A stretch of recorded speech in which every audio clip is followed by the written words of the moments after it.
Hey YouTube, welcome back to the channel and welcome to part 2 of the Disc Golf OVR Challenge. This is the putting portion. Putting is arguably the most important aspect of the game. People who putt really well do really well in tournaments and stuff. So putting is going to take up a good percentage of the final calculations, so it's imperative that I have a good putting day. So basically how this is going to work is, like in the power video, I'm going to divide my numbers by the professional maximum. Corey Ellis had a crazy year. He putted over 90% in Circle 1, which is like, or Circle 1X I should say, which is crazy. It's crazy that anyone putted above that, because the highest number up to that point was like 88 or 89. So absolutely insane stats. That's what I'm comparing myself to get my OVR for putting. Or I guess it's not my OVR for putting, it's just my putt. The attribute for putting. Anyway, so the test I have today is to putt 10 putts from 5 different stations. I have a Circle 1 medium, Circle 1 long, Circle 1 short, or sorry, Circle 2 short, medium, and long. So there are 5 different stations, each about 11 feet apart, going from 17 feet or 16 feet to 60 feet. And how this is going to work is, since I'm only putting 10 putts, one miss could affect the stats drastically. You know, I don't have the time to putt 100 putts at each station and then get a perfect percentage based off of that. So here's how this is going to work. If I hit any metal, such as the cage and the band, not the pole, that doesn't really count, but cage and band, that's going to get me 1/10 of a point. If I hit a chain, that's going to give me 2/10 of a point. If I feel like the disc could have gone in, that'll give me half of a point. That's just to make it where the percentages look a little bit better, because, you know, I'm close enough that my accuracy of the putt is doing okay. So it's not perfect, but that's how I'm going to do it for this part of the challenge.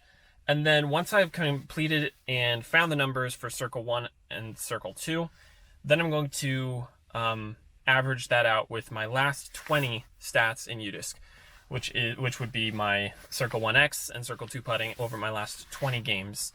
And then averaging those out, and then dividing by Corey Ellis's amazing season, and that'll get me my putt rating. So all of that to say, I'm going out now. I'll make those putts, come back, and we'll talk about it.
All right, so we're back.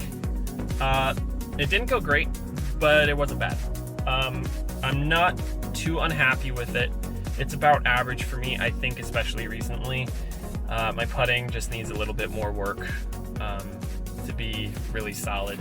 But since it's the off season, I took a little bit of a break from grinding in the practice, which I should probably get back to. But anyway, that said, I don't want to make too many excuses, but it was cold out. The weather was otherwise great. It wasn't windy, it wasn't raining or anything.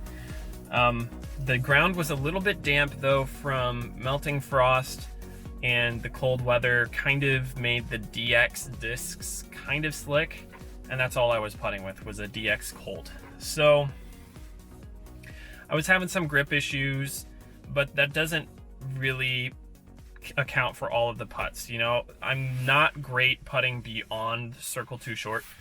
Those putts are really hit or miss a lot of times. So the fact that I only hit one from each of those stations, it doesn't surprise me at all. I'm honestly surprised I made any from those stations. So it could have gone better, but now for the numbers. So this is how many putts I made in circle 1 or circle 1X. And then I'm going to add the numbers here for metal hits and chain hits and potential chain outs right there. And then that is the total number, adding those together. And then I'm going to divide that number by 20, which is the total number of putts I took within circle 1X. And then that percentage I'm dividing by Corey Ellis's number, minus a few points because 90% has never been hit before since UDisc started keeping track of the stats. So anyway, that's my circle 1X putt. Going over to circle 2, up here is going to be my total number of putts made. Not great. That's something I need to work on. Metal hits or chain hits, potential spit outs, adding those together is right there. And then finally, dividing by 30 is that percentage divided by Corey Ellis's percentage right there. So averaging those two together, I am going to weight the circle 1 putts 2/3 to the 1/3 of circle 2. The reason for that is because circle 1 putts happen more than circle 2. If you look at the stats on UDisc, you would see this very clearly. So multiplying my numbers over here by 66% and 33% over here yields the final result right there. So I haven't seen the number yet. I'm going to guess that it's a little bit lower than I wanted, but it leaves me room to work. And again, this is just a metric for me to see how I'm improving and what still needs to be worked on. So I appreciate you watching this video. Definitely check this out for yourself. Give it a try. See where you're at. Let me know down below. You're probably going to beat me, but that is okay.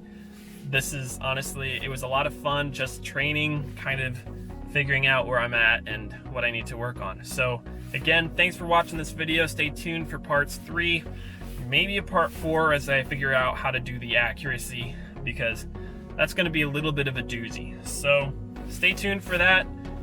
I will see you next time.